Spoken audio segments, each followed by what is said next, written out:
नमस्कार, मुंबई आउटलुकमध्ये तुमचं स्वागत आहे। धुळे शहरातील स्टेशन रोड परिसरात गावठी पिस्तूल आणि जिवंत काडतुसांसह फिरत असलेल्या तरुणाला धुळे शहर पोलिसांनी अटक केली आहे। साहिल सुनील केदार वय 21 राहणार नारायण मास्तर चाळ चितोड रोड धुळे असे अटक केलेल्या तरुणाचे नाव आहे। धुळे शहर पोलीस ठाण्याचे पोलीस निरीक्षक दीपक पाटील यांना गुप्त बातमीदाराकडून माहिती मिळाली की एक तरुण रेल्वे स्टेशन रोडवरील रेल्वे बोगद्याच्या दिशेने गावठी पिस्तूल घेऊन फिरत असून दहशत निर्माण करण्याचा प्रयत्न करत आहे।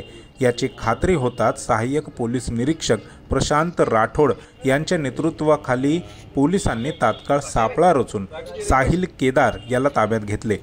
पोलिसांनी आरोपीची अंगझडती घेतली असता त्याच्या कमरेला एक गावठी पिस्तूल आणि 2 जिवंत काडतुसे आढळली। पोलिसांनी ही शस्त्रे जप्त केली असून त्याची एकूण किंमत अंदाजे 27,000 रुपये असल्याचे सांगण्यात येत आहे। साहिल केदार विरुद्ध धुळे शहर पोलीस ठाण्यात गुन्हा दाखल करण्यात आला आहे। या प्रकरणाचा पुढील तपास सहाय्यक पोलीस निरीक्षक गणेश पवार हे करीत आहेत। नमस्कार, मी दीपक पाटील, पोलीस निरीक्षक धुळे शहर पोलीस स्टेशन।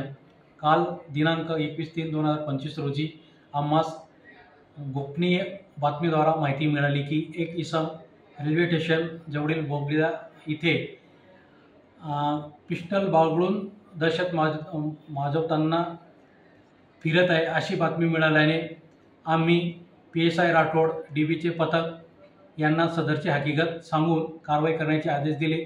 त्याप्रमाणे सदरचं पथक त्या ठिकाणी जाऊन त्या इसमास पकडून त्याच्या पंचांसमक्ष त्यास नावगाव विचारले असता त्याने नाव साहिल सुनील केदार असे सांगितले।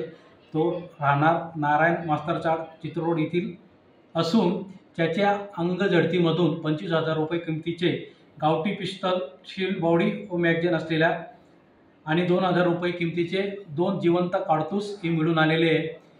त्या अनुषंगाने कारवाई करून भारतीय हत्यार अधिनियम सन 1959 कलम 325 प्रमाणे गुन्हा दाखल करण्यात आला असून सदर गुन्ह्याचा तपास हा सपोनी पवार करत आहे।